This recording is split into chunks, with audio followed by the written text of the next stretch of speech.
നാളികേരത്തിന്റെ നാട്ടിലെനിക്കൊരു നാഴിയിടങ്ങഴി മണ്ണുണ്ട്. ഈ നാടിന്റെ ഒരു പോക്കേ ഒരു നിലയ്ക്ക് പോവില്ല. ആശാനെ എന്താ വിശേഷം? എന്തൊക്കെയാ വിശേഷങ്ങൾ?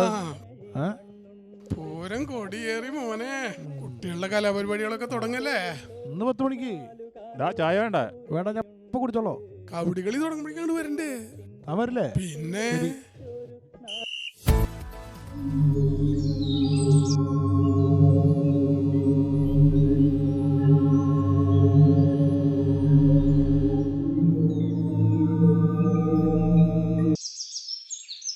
അച്ഛാ, ഇന്നലെ കളി പോണ്ടേ? പിന്നെ അച്ഛാ, ഈ കൊല്ലം എന്തായാലും ജയിക്കണം. എടി പൊന്നൂസേ, താൻ പാതി ദൈവം പാതി എന്നല്ലേ? വലിയ കളിക്കാനാന്ന് പറഞ്ഞിട്ട് കഴിഞ്ഞ കൊല്ലം തോറ്റപ്പോ സ്കൂളിൽ പോവാൻ പറ്റിയില്ല. കുട്ടികള് കളിയാക്കിട്ട്. കൊല്ലം അച്ഛനും മോളും സമ്മാനം വാങ്ങിക്കുന്നത് അമ്മ അവിടെ നിന്ന് കണ്ട് സന്തോഷിക്കണം.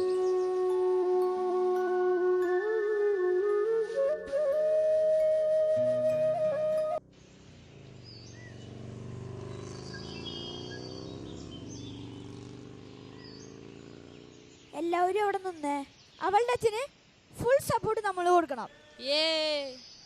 നിന്റെ അച്ഛന് കളിക്കാറിയോ? എവിടെ? എന്റെ അച്ഛൻ ആകെയാണ് ചീട്ട് കളിയാ. അത് എത്ര നോക്കിയിട്ട് മനസ്സിലാവണില്ല. നിന്നെയും നിന്റെ അച്ഛനെയും ഇക്കൊല്ലം ജയിപ്പിച്ചിട്ടേ കാര്യമുള്ളൂ. കട്ട സപ്പോർട്ടാ.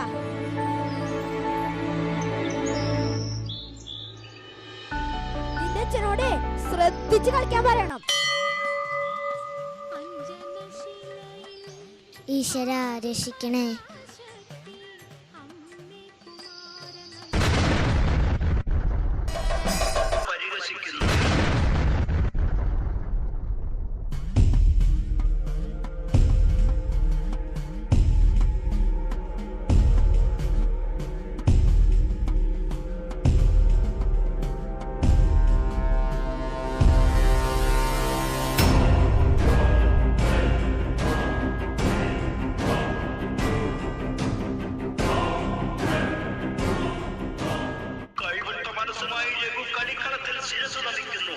കളിക്കണോ വേണ്ടയോ ഒരു നിമിഷം ചിന്തിച്ചു നിൽക്കുന്നു.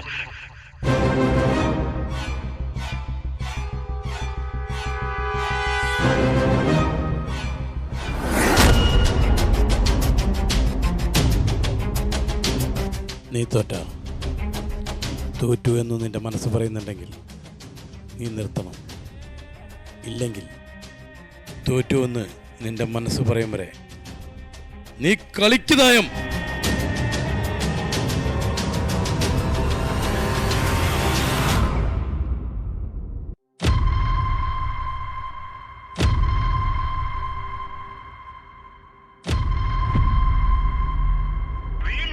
എന്തോ ഒരു ഊർജം ലഭിച്ച പോലെ കബഡി വീശിയെറിയുന്നു. തായം കളിച്ച് ശക്തിയോടെ മുന്നേറുന്നു.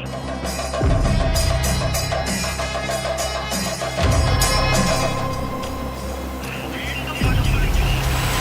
തായം വീണ്ടും മഞ്ച്. എന്തോ ഒരു അത്ഭുതം. അതാ തോമ 2 കളിച്ച് ഒരു കരി ചുടുകയാണ്.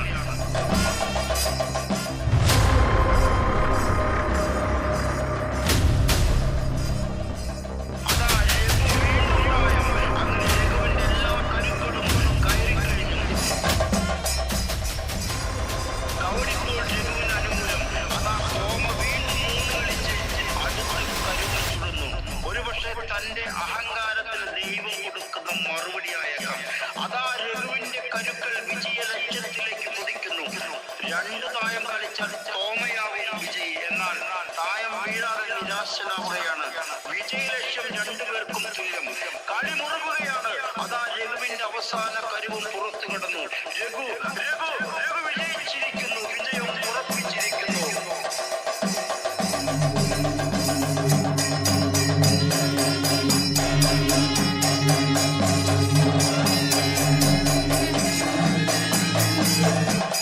മോള് നേരത്തല്ലേ? ഇനി പൂരം അച്ഛാ, അതാരാ? ജീവിതത്തിൽ